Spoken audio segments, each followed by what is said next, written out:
Welcome to our channel. Today we how to connect Evernote with Google Drive, full guide step by step clearly. To connect Evernote with Google Drive, start by opening your web browser. Visit the Evernote website and log in to your account. Once you're in your account, locate the settings icon, usually found in the bottom left corner. Click on the settings icon to open the settings menu. In the settings menu, navigate to the apps section. Look for the option to link your Google Drive account. Click on the Link Google Drive button. A pop-up window will appear prompting you to sign in to your Google account. Enter your Google account credentials and click Next.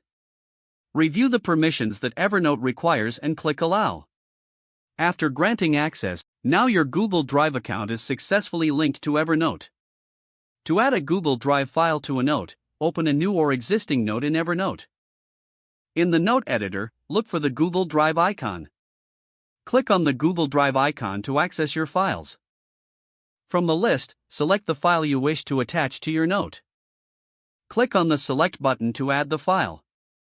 The Google Drive file will now be embedded in your Evernote note.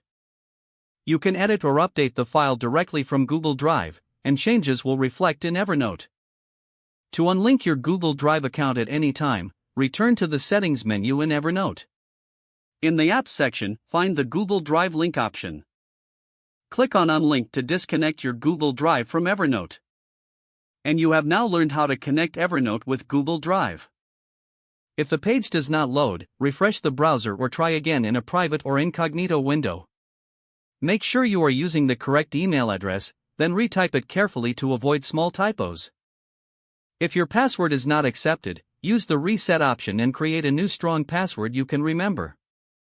Check your spam folder for verification or security emails, then complete any requested confirmation steps. Enable two-factor authentication if available to improve account security and reduce unauthorized access risk. After signing in, review your profile details so your contact information and settings are accurate and current. If you see an error message, note it down and try again after restarting your device and internet connection. Don't forget to like this video and subscribe to our channel for more step-by-step tech guides.